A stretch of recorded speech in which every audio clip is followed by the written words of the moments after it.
Entrez, venez vous installer avec votre valise. Venez, voilà, notre invité de la semaine, installez-vous, je vous en prie. Il est venu avec sa valise, il est venu de loin, il va se présenter au fond en musique et ensuite on vous dira quel est au fond le thème de cette semaine qui ne va pas manquer de chaleur. C'est à vous.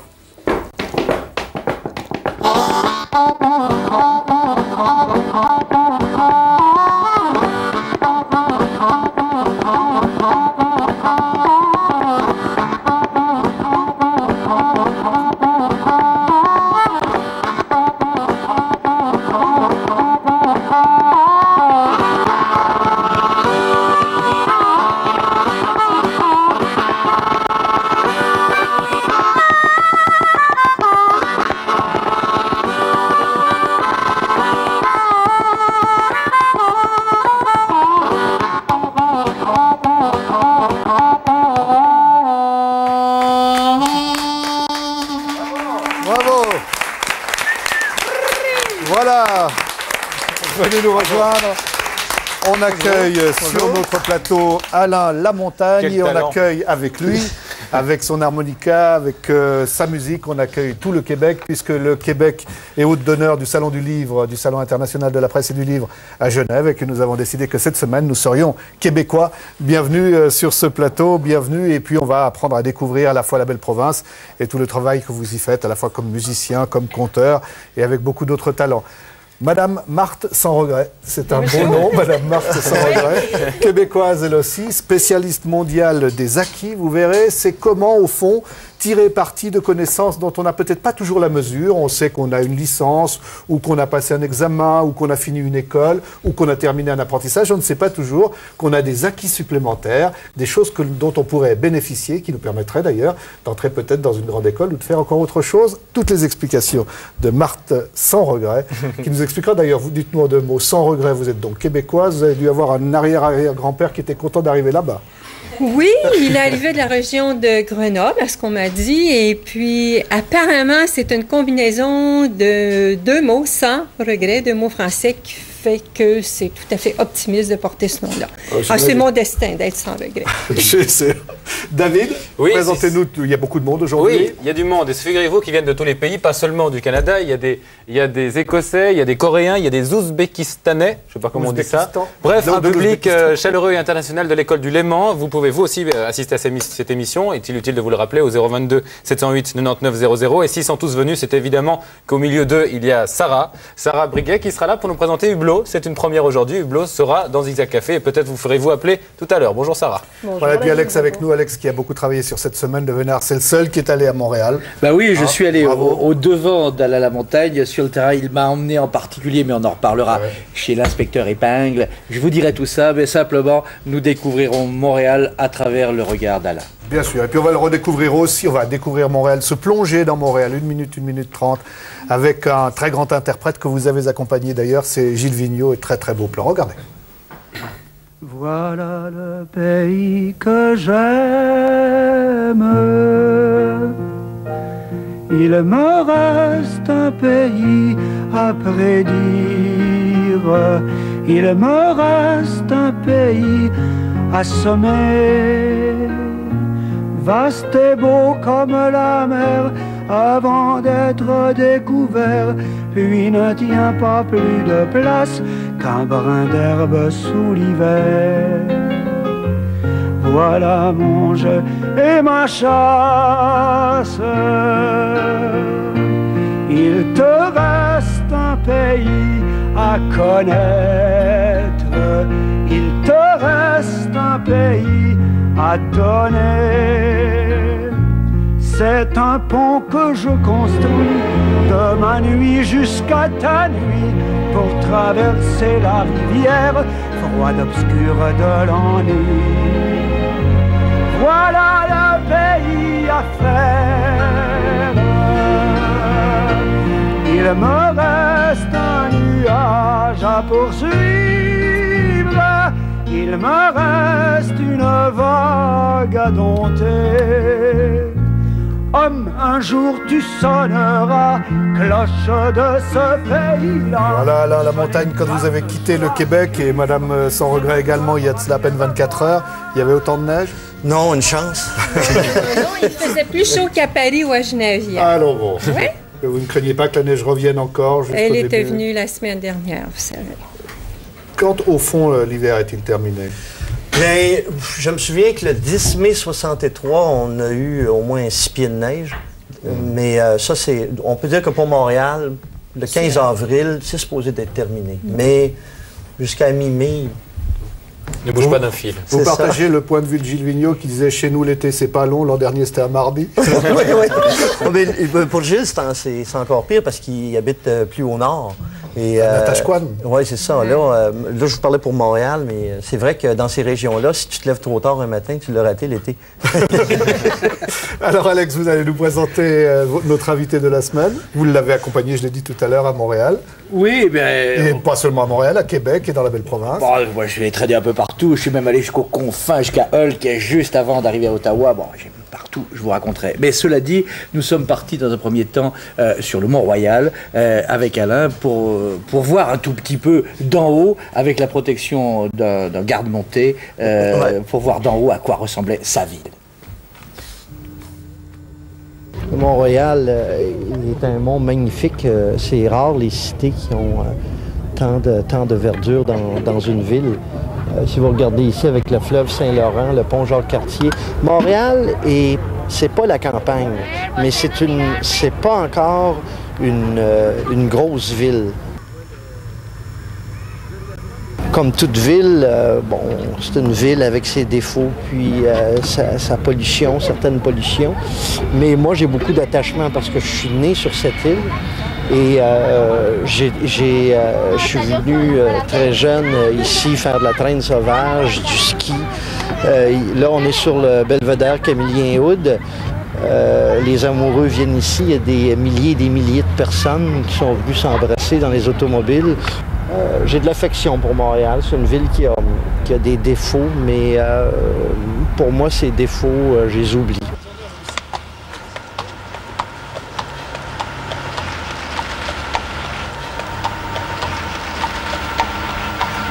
Voilà le Montréal vu d'en haut. Rien à redire. J'ai vu que quand on parlait des amoureux qui s'embrassaient dans les automobiles, ça vous a rappelé quelque chose. Ah oui, tout à fait. D'ailleurs, Méfiez-vous de lui, hein, juste entrer, je viens de l'apprendre. Oui. Je suis née à Montréal et j'habite un petit peu dans la pente du Mont-Royal. Ah, c'est un bel endroit tout près de l'université. Oui, voilà. oui, tout près de l'Université de Montréal où je donne des cours. Deuxième partie du portrait? Oui, puisque là, on a vu Montréal du haut. On va aller par en dessous, par en bas, dans un quartier de Montréal qui s'appelle Verdun, qui est le quartier de l'enfance d'Alain Lamontagne. Il a accepté que je le suive, alors allons-y ensemble.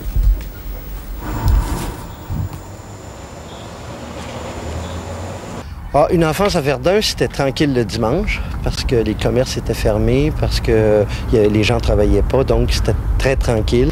Ici est né mon frère Armand, ma sœur Lise, ma sœur Ginette, ma sœur Francine, ma sœur Christine et moi-même. Et Verdun, c'est de 0 à 10 ans pour moi. On s'amusait avec celui qu'on appelait Freddy Marshmallow. C'était un Anglais qui habitait au coin, qui était notre souffre-douleur. Lui, on l'attrapait et puis on allait d'une tourelle en arrière, on l'attachait. Puis quand il pleurait, on le bourrait de guimauve, qu'on appelle du marshmallow. C'est pour ça qu'on l'a appelé Freddy Marshmallow. À Montréal, il y a à peu près tous les quartiers ont des ruelles. Donc, une grosse partie, tous les enfants jouent dans la ruelle, d'accord? Et c'est ici qu'on se faisait des forts l'hiver, puis qu'on se faisait des batailles avec des balles de neige. Et c'est également ici, mon père louait des garages pour les automobiles. Donc, il y avait 3 garages ici, il y en avait 2 autres à l'avant là et 2 autres là. Et donc, étant donné que papa louait ça, il fallait déneiger. Et ça, je suis certain que je vais mourir et je vais m'en souvenir. Parce que peut-être que ça vous apparaît pas un ouvrage de titan, mais quand il y avait une tempête de neige et qu'il fallait déblayer ça à appel, c'était de l'ouvrage. C'est, je dirais, un des calvaires des Québécois. Alors, un des calvaires des Québécois, vous avez changé de métier. Voilà, d'ailleurs, on a vu, vous transportez tout votre petit matériel sur le plateau. Oui. Un certain nombre d'harmonicas. Votre père jouait de l'harmonica le dimanche, paraît-il. C'est ça, il jouait de l'harmonica le dimanche et du piano. Et je l'ai écouté très jeune, jouer de l'harmonica. Et qu'est-ce qu'il jouait en général? Oh, il jouait de la chanson populaire, J'aimais ma confiance. J'aimais ma confiance, qu'est-ce que c'est que J'aimais ma confiance, Vierge en votre secours. C'est un chant religieux. Oui, il me semble. Et il jouait des airs populaires, de la Bolduc et puis tout ça. Alors, vous naissez en 1952. On s'est demandé chez nous, en 1952, ce que l'on pouvait voir au mois de votre naissance, ou en tout cas à peu près, sur nos écrans de cinéma ou télévision, les fameuses nouvelles. Eh bien, regardez.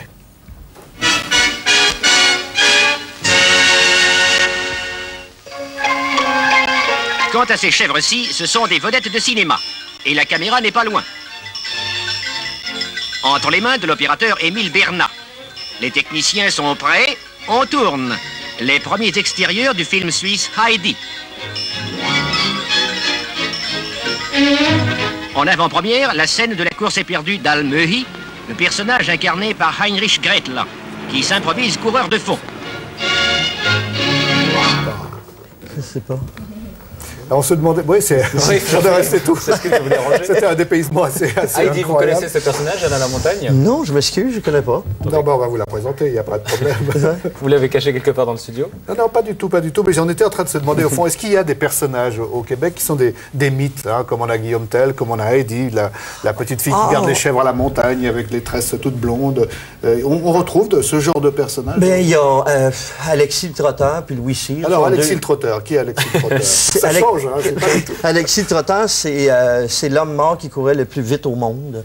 C'était quelqu'un c'était un grand gigueur. C'est quelqu'un il était simple d'esprit, mais très vite. Il courait plus vite que les chevaux et les trains de son époque. Et grand gigueur, cela veut dire? Danseur, voilà. La gigue. Oui.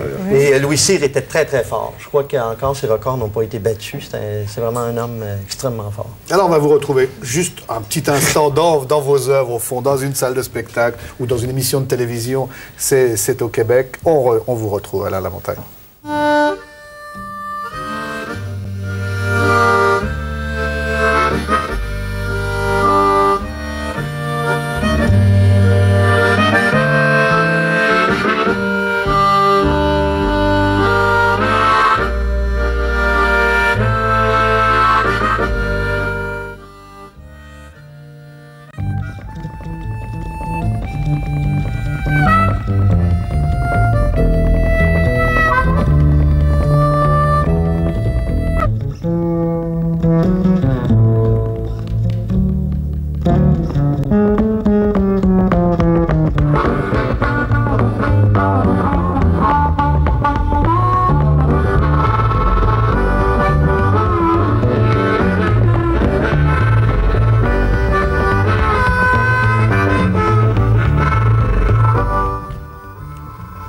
Voilà, ça c'est le podorythmeur en représentation. On dit podorythmeur. Ah oui, podorythmeur, podorythmiste. C'est quand même un mot que j'ai inventé pour expliquer cette tradition. Chez nous, on appelle ça du tapage de pied, du tapochage de pied, du tapia.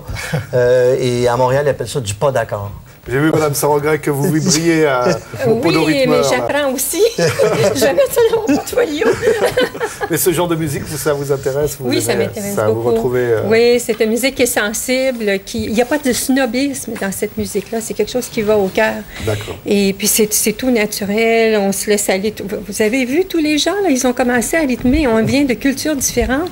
Et puis, il y a une langue commune. Bien sûr. Ah, moi, on va se plonger dans l'album de photographie d'enfance d'Alain Lamontagne. On va regarder quelques photos parce que peut-être vous allez pouvoir nous les commenter, nous dire un tout petit peu où cela se passe. Eh bien, voilà une première photo. Eh bien, c'est mon père et ma mère dans la cour à Verdun. D'accord. Lui jouait de l'harmonica le dimanche, mais la semaine, qu'est-ce qu'il faisait? Conducteur d'autobus. Conducteur d'autobus. Ce qu'on appelle chez nous un chauffeur d'autobus. Voilà, photo suivante. Comme ça. Un chauffeur. Et alors, regardez l'allure.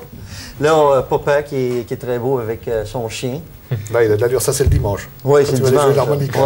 Là, je suis sûr qu'il ne joue pas que des airs d'église, quand même. Il était très religieux. Ah oui. Très religieux. C'est moi, à 1 an, je crois, dans la ruelle. 5, m'a-t-on dit. 5? C'était vraiment... Non, c'est pas possible. Non, c'est pas possible, 5 ans. Là. Disons que je marche,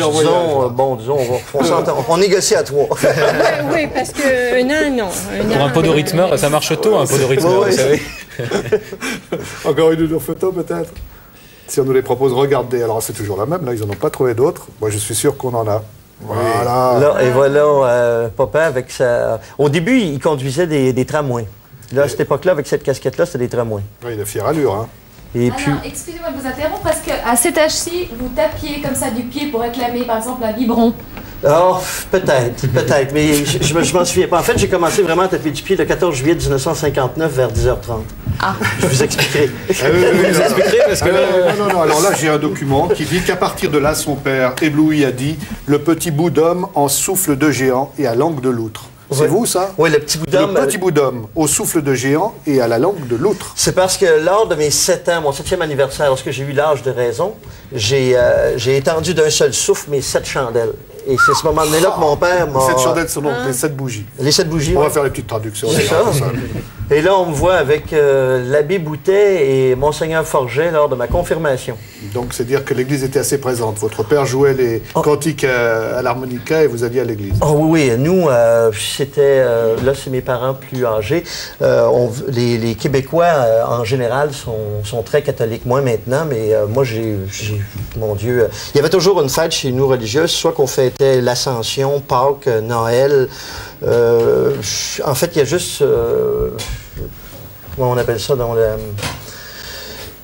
Non, vous le dites en québécois, ou en joual, il n'y a pas de problème. En fait, il y a juste quand quelqu'un mourait qu'on ne fêtait pas, le reste du temps. Les funérailles, oui. Vous ne fêtiez pas les funérailles. Alors, je vous propose peut-être avec vous, Madame Sans Regret, et avec vous, que nous fassions un très rapide parcours, une plongée dans l'histoire québécoise.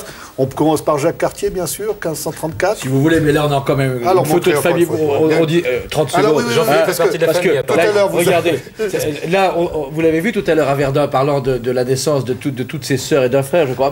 Tout le monde est là. Combien de familles? 6 enfants. Et puis là, c'est toute la famille à part de mon père. Beaucoup de filles? Oui, 4 filles, 2 gars.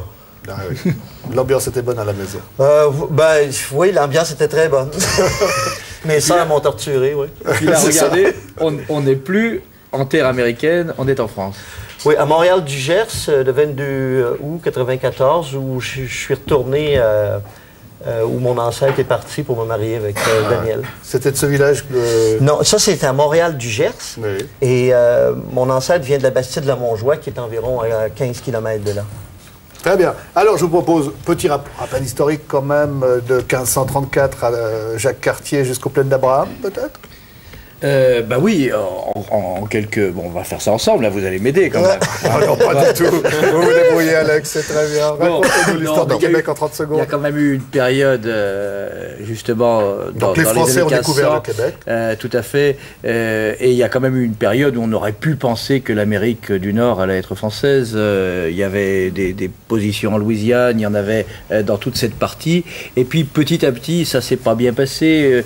On peut dire que du côté des rois de France, on défendait mollement, alors que l'Empire britannique, lui, voulait s'étendre, voulait maîtriser le monde, il en avait plus de moyens peut-être à travers sa marine. Toujours est-il que ça s'est terminé en effet un beau jour, en ce qui concerne les Québécois, dans les Plaines d'Abraham, où l'armée française voilà, on a quelques images des Plaines d'Abraham qu'on peut vous montrer, voilà. C'était en 1759. Le général Montcalm, qui défendait les troupes, les francophones, au fond, face aux Anglais, il doit perdre la bataille. Si on retrouve ces séquences, j'en serais tout à fait ravi. Nos fameuses Plaines d'Abraham, les voilà.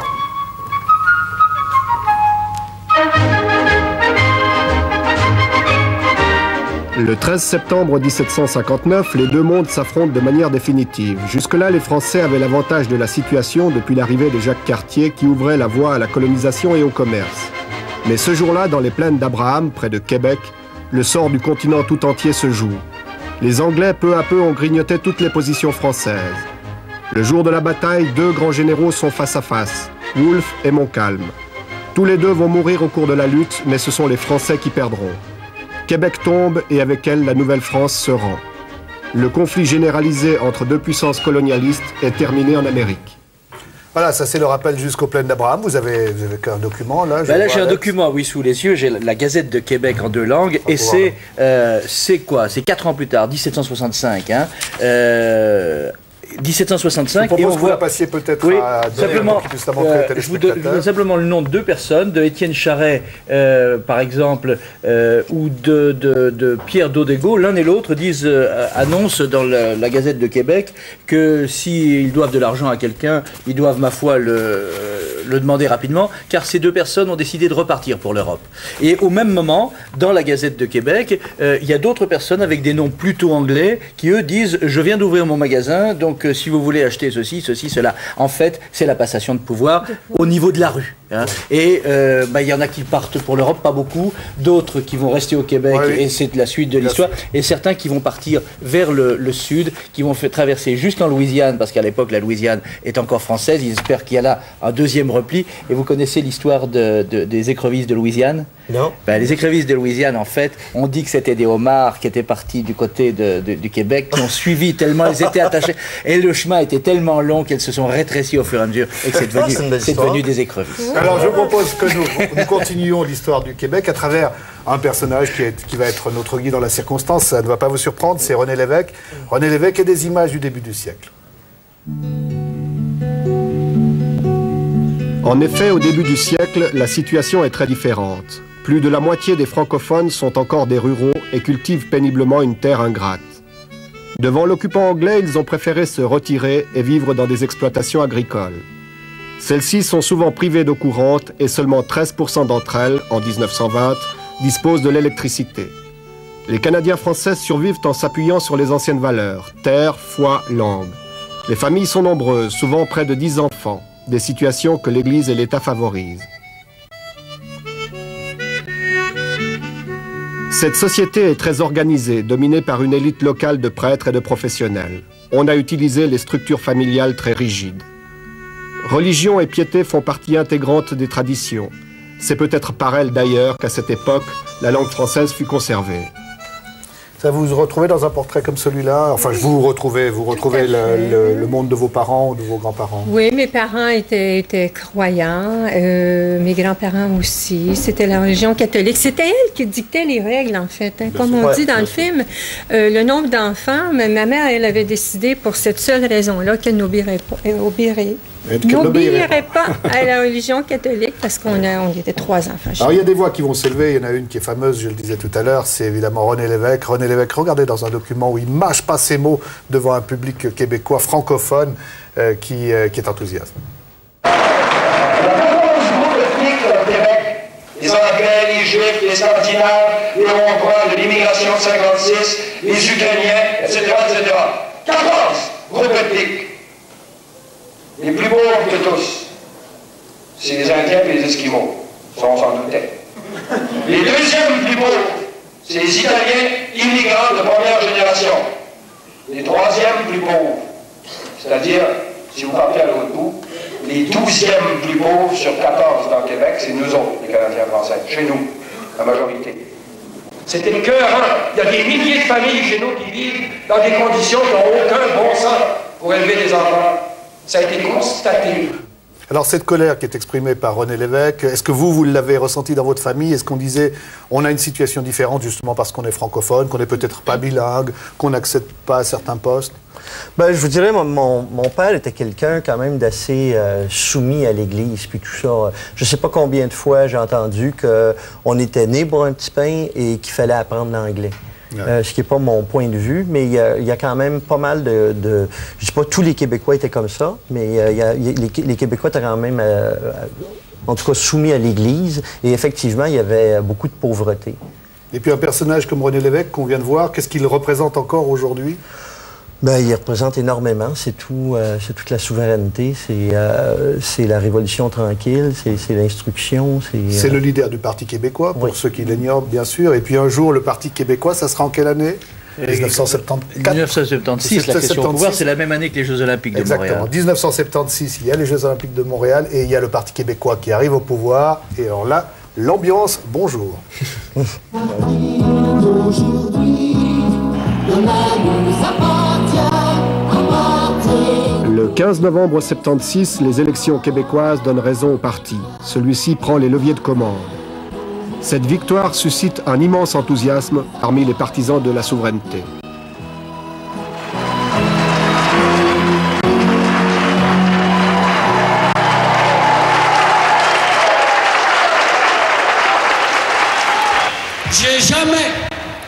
J'ai jamais pensé que je pouvais être aussi fier d'être québécois que ce soir. Vous vous souvenez, vous, de ce moment? Oui, oui, tout à fait. Enfin, on y croyait. Enfin, on arrivait au bout du tunnel. Oui, oui. Et c'était extraordinaire. Vous aussi, vous vous souvenez de cette Oui, je me souviens de ce moment-là. Pour moi, c'était différent parce que j'ai été élevée par un père qui était dans l'aviation. Alors, il m'avait, déjà quand j'ai eu 6 ans, c'était 2 mois avant d'aller à l'école primaire, il m'avait donné une map monde. Et c'est sur la map monde que j'ai appris mes lettres de l'alphabet, donc les noms des principaux pays et des capitales. Et il m'avait donné comme enseignement de toujours grandir en voyant le monde comme une planète. Et en me disant, oui, et à ce moment-là, on ne disait pas la province, on disait le Canada à ce moment-là parce qu'on était Canadien-Français.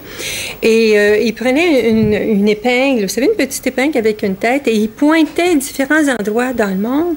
Puis il disait, tu vois, toi, tu es née ici, tu es très chanceuse, tu parles français, mais comme tu es nord-américaine, tu dois apprendre l'anglais aussi, parce que lui, dans l'aviation, il se faisait comprendre avec l'anglais. Donc, il me disait, à chaque fois que tu iras quelque part, essaie toujours d'être une bonne ambassadrice de la langue française, mais essaie aussi de t'ouvrir sur les autres. Donc moi, plutôt que ça a été comme ça. D'accord. Alors il va y avoir quand même 2 référendums. Un premier référendum en 1980 pour savoir si le Québec va devenir indépendant. Et puis ce référendum sera perdu. Vous avez vu la joie de René Lévesque qui dit « Jamais, jamais je me suis trouvé dans une situation pareille ». Et puis en 1980, c'est la défaite et ça ne manque pas de grandeur.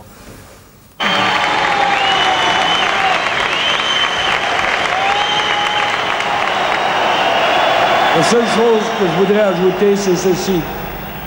Avec la même fondamentale confiance en nous et tenant compte du fait que demain, il faut continuer à vivre ensemble et qu'il y a très évidemment de grosses divisions entre nous, est-ce qu'on pourrait terminer un peu cette soirée en chantant pour tout le monde ce qui reste la plus belle chanson québécoise à tous, sans exception, à tous les gens de chez nous. Si quelqu'un voulait l'entonner, moi, les gens du pays, moi, je ne suis pas tout à fait en voix, là. Gens du pays... Allez! C'est votre tour.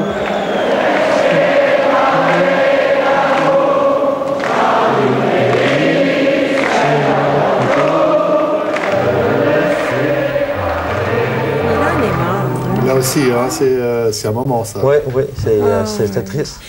J'ai l'impression que ça a précipité sa mort. Le soir qu'il est mort, il habitait l'édifice voisin de chez moi et j'ai vu la voiture du médecin arriver, puis l'ambulance, mais c'était dans un grand édifice à plusieurs appartements. Alors, je ne savais pas que c'était lui qu'on venait chercher et ça m'a donné un coup quand je l'ai su le lendemain. Qu'on soit pour l'indépendance du Québec ou non, c'est un grand monsieur. C'est un grand homme. Un grand homme qui a fait beaucoup pour nous, beaucoup. Alors avant qu'on revienne sur certaines expressions québécoises ou d'autres choses, moi j'aimerais que, Marthe Sans Regret, vous nous expliquiez, vous êtes à Genève également, tous les deux, vous serez au Salon du Livre, on l'a rappelé, hôte d'honneur, c'est le Québec, et vous allez nous parler de ce qui fait votre passion, vos recherches, c'est le domaine des acquis. D'abord, qu'est-ce que c'est qu'un acquis? Bon, un acquis, c'est une connaissance ou un corps de connaissances qu'on acquiert en dehors du milieu formel d'éducation. C'est-à-dire en dehors de l'université, de l'école ou l'apprentissage. Oui, tout à fait, et qui peut devenir une compétence éventuellement, tout dépend de l'objectif qu'on a. Bon, on a comme exemple, aujourd'hui, on a des étudiants internationaux. Bon, ils sont ici en studio avec nous, ils entendent ce qu'on dit, ils voient ce qu'Alain a à leur raconter, ils l'entendent, ce que vous avez fait comme reportage. Chacun va repartir du studio avec un corps de connaissances qui lui est propre selon sa motivation, sa capacité de comprendre le français, selon sa capacité de séduction par les images que vous avez présentées et les chansons, etc. Donc, ce sont des acquis en voie, ce sont des apprentissages en voie de devenir des acquis éventuellement si certains d'entre eux, par exemple, veulent développer des connaissances sur le Québec, sur la musique d'Alain. Et ça continue. Et il y en a peut-être parmi les invités aujourd'hui qui vont développer un fil conducteur à cause de l'émission. Alors, ils ne sauront peut-être pas toujours le dire. Ils vont dire, je suis diplômé de telle université, j'ai fait mon école en Suisse à tel endroit, mais ils oublieront de dire qu'ils ont des acquis supplémentaires, une connaissance supplémentaire. Alors là, ils sont en voie d'acquérir un certain nombre d'acquis, excusez la ressemblance des mots. Et à un moment donné dans leur vie, ils font de l'informatique, ils communiquent sur Internet, ils voyagent. Puis là, ils se disent, à l'université où j'étudie, le cours tel numéro, tel titre, moi, je crois que je n'ai pas besoin de le suivre parce que j'ai suffisamment d'acquis, d'accumuler, pour être exempté de suivre le cours. Or, le professeur qui donne ce cours-là, lui, ne peut pas deviner. Bien sûr. Donc, ce qui n'a pas été appris dans sa salle de cours sous sa supervision, il devrait demander à cet étudiant-là d'élaborer un portfolio, une sorte de dossier plaidoyer. Alors, montrez-nous, vous en avez un. Ça, c'est votre système à vous, d'ailleurs. C'est mon système à moi. Qui est breveté sur le plan mondial. Oui. C'est un portfolio. Au fond, à l'intérieur, il y a une série de questions qui sont posées. Il y a une série de questions. C'est une sorte de bilan comptable que j'ai construit. Et on l'appelle l'arbre de la reconnaissance des acquis. Donc, dans cette comptabilité-là, on va chercher ce qui est appris dans l'éducation formelle, l'éducation informelle comme aujourd'hui, le travail rémunéré, le travail non rémunéré, les loisirs, voyages et sport, puis les événements marquants de la vie. Bon, comme ce dont on a parlé, par exemple, René Lévesque, ce que ça nous a fait au cœur, etc. Et ça, le jour où on veut demander des acquis pour aller chercher uniquement les cours qui manquent à notre formation, on a déjà fait au préalable cette comptabilité-là qu'on présente dans un dossier séparé, parce que ça, c'est le guide, pour le porter à un jugement alors, l'étudiant qui arrive à l'université, il dit, voilà, j'ai passé ma maturité ou mon baccalauréat, et puis j'ai le portfolio, regardez tout ce que je sais. Oui. Est-ce qu'il a déjà des chances aujourd'hui d'être entendu par un professeur qui dira, bon, écoutez, compte tenu de cela, je souhaiterais que vous soyez exempt de tel examen ou que vous ne suiviez pas tel cours? Tout dépend de la mentalité du professeur. Si c'est un professeur qui croit encore qu'on apprend uniquement dans son cours, l'étudiant a un problème avec le professeur. Par contre, je vous dirais que du cas par cas, il s'en est fait des centaines à date et dans différents pays, parce que les professeurs, devant la démarche rigoureuse, ils arrivent rapidement à l'évidence. Est-ce qu'en Suisse, par exemple, on a déjà des exemples où l'on reconnaît des acquis? Oui, on a des exemples en Suisse parce que depuis 91, j'ai donné de la formation à des formateurs. Maintenant, je suis propriétaire d'une marque déposée en Suisse à la demande de Suisse qui ont commencé à enseigner ma méthode à des gens qui ensuite... Il y a beaucoup de Suisses d'ailleurs qui ont obtenu des emplois avec le portfolio. Alors, Madame Barthes-Sorgay, je voudrais dire aux téléspectateurs qui nous écoutent, notez bien toutes les émissions de Zigzag Café, vous aurez des informations qui seront peut-être un jour des acquis. Oui. Allez savoir. Tout à fait. Tout à fait. Je fais propre professeur. On va demander à notre directeur de doubler notre salaire, maintenant qu'on fait la formation en même temps. Merci beaucoup. Ce que l'on peut dire aussi, c'est que l'on peut vous retrouver, vous serez au Salon du Livre avec, bien sûr, Alain Lamontagne. Avec Alain. Et si des gens souhaitent avoir davantage d'informations, c'est là qu'ils doivent vous rencontrer. Elisa, dites-moi, vous avez été fascinée. Vous avez les premiers acquis, vous, oui, c'est quelques expressions québécoises. Exactement, mais figurez-vous que l'autre jour, j'étais chez moi et je reçois un coup de téléphone de l'Association des Québécois en Suisse qui me dit tout simplement, écoute, la semaine prochaine, il y a un Québécois qui va arriver sur Zigzag Café. Je suis sûre qu'après soin, tous les Suisses vont vouloir aller au Québec. Alors, évidemment, j'ai dû aller dans les rues de Suisse romande pour éduquer les Suisses. Regardez.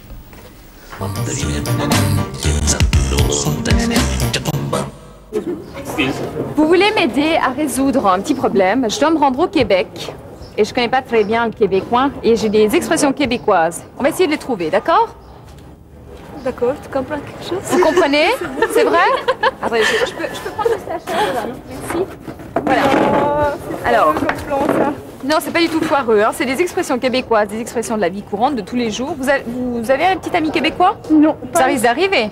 C'est possible, oui. Hein? Bon, alors on va essayer de trouver, d'accord? Même si ça vous dit rien, essayez. Vous guignez pas, hein? Non, mais elle, regarde, Michel, t'es virée. Vous êtes complètement magané ce matin. Disons que... Moi, je dirais plus excité. Magané, mal réveillé. Aucune idée, non. Le canadien, c'est pas trop mon truc. Magalet, fou. Et ce matin, monsieur, je suis désolée de vous dire, mais vous êtes complètement magané. Réveillé d'un mauvais pied. Du mauvais humeur. Ouais, de mauvaise humeur, je pense. Ce que ça veut dire. Magané. Magané. Ouais.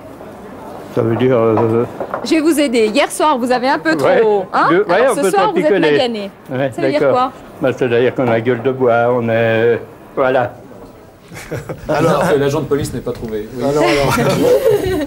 Bien, magané, c'est quand ça peut être un objet qui est magané, brisé, pas tout à fait brisé, avant qu'il soit brisé. Il est magané.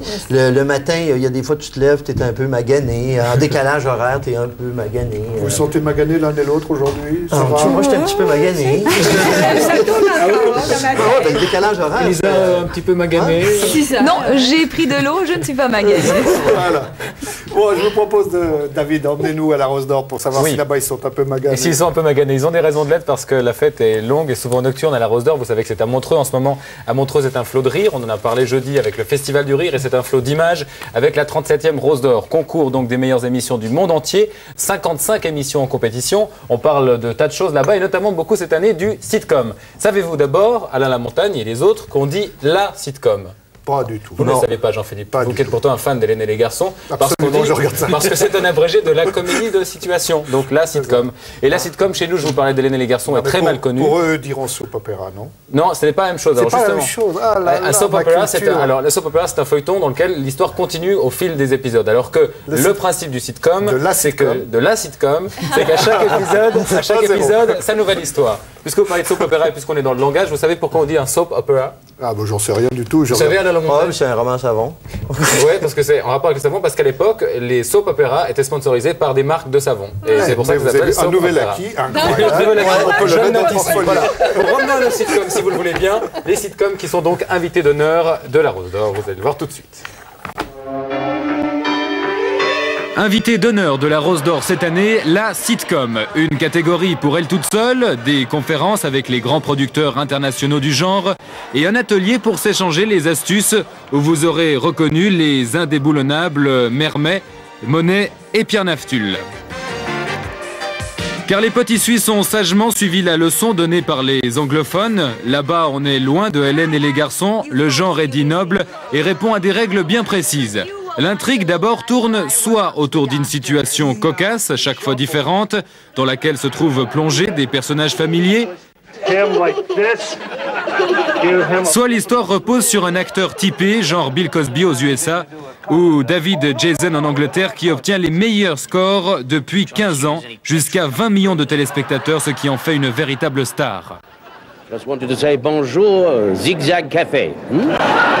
Et le genre fut testé en Suisse romande, bien sûr, d'abord avec La Petite Famille, adaptée d'un concept canadien, mais qui a laissé les romans sceptiques, précisément en raison d'une adaptation peut-être pas suffisamment aboutie. Je vois pas le rapport. Quoi? Si on en revient avec La Petite Famille, nous, on n'a pas assez travaillé, en effet, ce changement. C'est-à-dire qu'on a repris peut-être trop de... On n'est pas rentré dans le quotidien des Suisses romans. On était trop proche de la création originale. C'est ça notre erreur. Bah oui, bah c'est de ta faute. Mais oui, mais ça c'est de ma faute. Oui, car une des règles du sitcom, c'est que le public doit pouvoir s'identifier aux personnages. Comme l'ont bien compris les auteurs de Bigoudi, des personnages et un cadre bien de chez nous. D'ailleurs, bientôt à nouveau sur les écrans. De quoi redonner le goût de l'écriture au talent francophone. Le stylo, c'est ça, c'est l'écriture, c'est l'auteur qui est le plus important, c'est l'auteur qui doit écrire une histoire qui sort de ses tripes, où il fait vivre ses personnages. Alors après Bigoudi, peut-on parler d'autres projets? Il y a un projet qui est en route, mais c'est un projet et c'est secret. Non,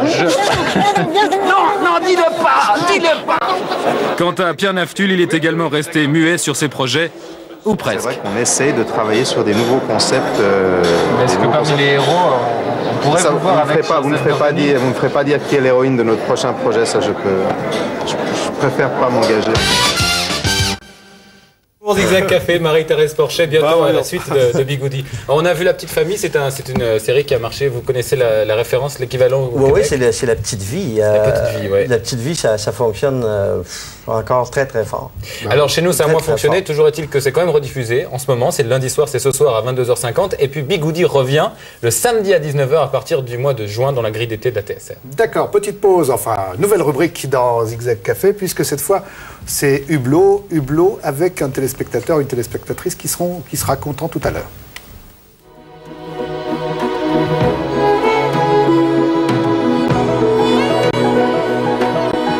Et un téléspectateur ou une téléspectatrice qui aura la chance de recevoir Sarah dans son salon. Bonjour Sarah. Bonjour David, bonjour Jean-Philippe, bonjour à tous. Bonjour. Eh bien oui, si vous avez suivi le TSR Dialogue d'un petit peu avant midi, vous avez compris que le jeu Hublot redémarre aujourd'hui et ce pour 8 semaines. Et le jeu Hublot, c'est également un magazine. Et oui, vous voyez là le beau Jean-Philippe et le beau David. Oh, comme il est beau, hein, vraiment. Alors là, j'entends sur le plateau que tout le monde craque. Et constatez également que David a oublié de se changer, mais ce n'est pas grave. Hein, tout ça, David. Voilà, eh bien voilà. Je vous le disais tout à l'heure, une candidate a été tirée au sort et je vais l'appeler tout de suite, voir si elle va trouver le mot, enfin la réponse que j'ai posée tout à l'heure. Et j'espère que le téléphone fonctionne. Notre téléspectatrice s'appelle Charlotte Chenot, elle habite à Hollon, dans le canton de Vaud. Et ça se trouve entre Aigle et B. Est-ce que Charlotte nous entend? Est-ce qu'elle est là? Allô Charlotte? Eh bien non, je peux vous dire que Charlotte aime la peinture, la promenade, le loto et bien évidemment le jeu Hublot puisqu'elle va jouer avec nous. J'espère que Charlotte va répondre. Charlotte, répondez. Allô? Voilà Charlotte. Oui, c'est Sarah, je vous rappelle, vous êtes prête à jouer avec nous? Oui. Oui. Est-ce que vous avez noté la question? Oui, c'est le décodeur. Alors attendez, je vais vous poser la question. Vous allez me répondre ensuite, n'est-ce pas? Messieurs là-bas qui rigolent. Alors la question, où se trouve le studio improvisé des décodeurs? Je vous écoute Charlotte. Eh bien, il se trouve à la télévision romande tous les dimanches soirs à 8h. Mais on tourne les décodeurs à un certain endroit. Est-ce que vous l'avez trouvé?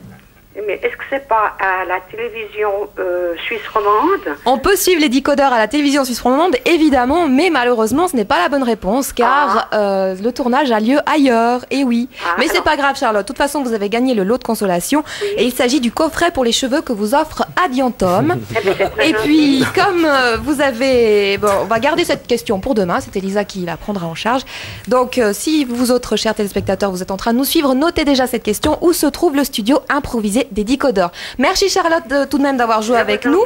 Et de toute façon, votre carte postale reste dans le bac pour le tirage au sort où vous pourrez peut-être gagner une Opel Corsa Swing d'une valeur de 19 100 francs. J'en ai justement besoin. On retient les pouces. Merci Charlotte. Merci. À bientôt. Au revoir, merci. Voilà, Merci au revoir. à vous. Et bien demain, c'est Elisa que vous retrouverez pour une nouvelle manche du jeu Hublot. Oh, surprise.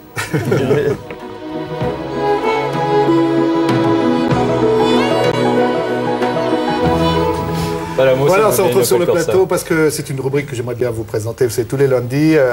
Bernard Pichon, journaliste, maintenant écrivain chez nous, puisqu'il vient de publier un nouveau roman, nous propose une rubrique qui s'intitule « Les petits canapés ». C'est l'occasion d'entendre des enfants de 6 à 8 ans qui parlent de toutes sortes de sujets, du bien et du mal, je crois, aujourd'hui.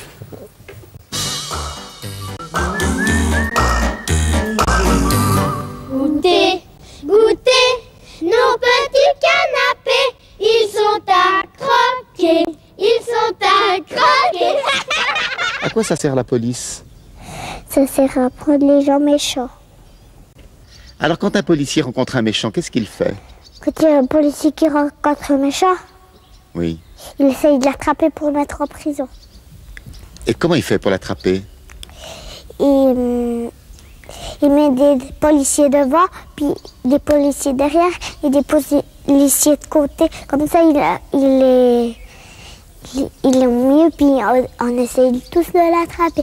S'il peut s'échapper, ben on prend comme un filet. Comme un filet pour poisson, mais un grand filet. Et qu'est-ce qui se passerait si on faisait venir une dame dans la police? Est-ce qu'elle saurait arrêter les méchants? Non, il faut savoir aller vite avec la voiture. Et puis la police, c'est les monsieur policiers qui savent aller vite, mais c'est pas les dames qui savent aller vite. Je rêvais que c'était un monsieur, il avait de la colle jaune, il mettait sur les vitres. Après, je savais que c'était pas de la colle, c'était un poison. Il avait mis sur les vitres de la voiture. Après, si t'allais dedans, tu respirais cette odeur, t'étais mort. s'il y a quelqu'un qui nous dit tu veux venir avec moi, je vais t'amener dans un spectacle, bah il faut jamais aller avec lui. Ça peut être un étranger et il peut nous tuer. Il y en a déjà qui t'ont dit ça? Oui, mais je suis jamais avec. J'étais en vélo une fois, ils me l'ont dit. Je suis vite partie. C'est ta maman qui t'avait prévenu? Non, mais je le savais. Quand j'avais 3 ans, je le savais déjà. Ce qu'on doit faire, c'est qu'on ne doit jamais parler longtemps à quelqu'un qu'on ne connaît pas. Mais tu me parles là? Tu n'as pas peur? Non. Quelles sont les autres choses qu'on doit faire attention de ne pas faire? C'est d'être d'accord d'aller dans la voiture de quelqu'un qu'on ne connaît pas. Mais ça peut être quelqu'un de gentil aussi. Non, peut-être pas. Peut-être pas. C'est la même chose pour une femme. C'est-à-dire? Que la femme, s'il dit que la femme, elle veut l'acheter une glace. Il faut tout de suite partir, parce que ça peut être un étranger. Parce qu'une fois, on était avec ma copine, il y avait quelqu'un qui continuait le chemin avec nous. Il y avait une voiture qui attendait, on a cru que c'était quelqu'un, puis on est parti en courant. Qu'est-ce qui peut arriver à un petit garçon alors qu'il suivrait un monsieur qu'il ne connaît pas jusque chez lui? Il peut mourir, ils peuvent l'enfermer quelque part, où il y a une créature sauvage. Ah, une créature sauvage? Du genre... Un lion, un tigre. Est-ce qu'il arrive que les policiers soient des méchants, eux aussi? Quand il y a quelqu'un qui a fait quelque chose qui est grave, oui. Mais s'il y a quelqu'un qui a fait quelque chose de pas grave, eh ben non. Puis une fois, papa, il a discuté avec la police. Qu'est-ce qu'il leur a dit? Ben, il leur a... Moi, par exemple, je lui ai dit... Avec votre pistolet, vous essayez toujours d'attraper les voleurs? Ils m'ont dit, on essaye, mais on n'arrive pas. Et une fois que les policiers ont réussi à attraper un méchant, qu'est-ce qu'ils en font? Ils mettent les menottes, ils accrochent à la police une menotte ici, à le méchant et une menotte ici. Pour qu'il ne parte pas, bah, le méchant il peut pas partir. Et où est-ce qu'on le conduit, le méchant? Quoi?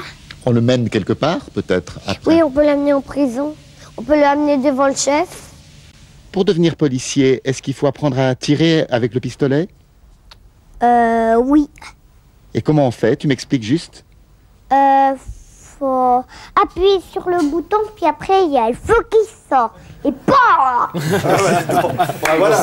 Juste, je voulais vous dire qu'on vous remercie, Madame Marthe Sans Regret. Je rappelle qu'on peut vous rencontrer au Salon du Livre, notamment. qu'Alain Lamontagne sera avec nous demain, que demain nous parlerons de musique. Daniel Lavoie avec nous, on en sera tout à fait content. On évoquera Félix Leclerc avec Pierre Jobin, qui a été son secrétaire. Et puis, on aimerait terminer en musique, ça nous ferait un immense plaisir.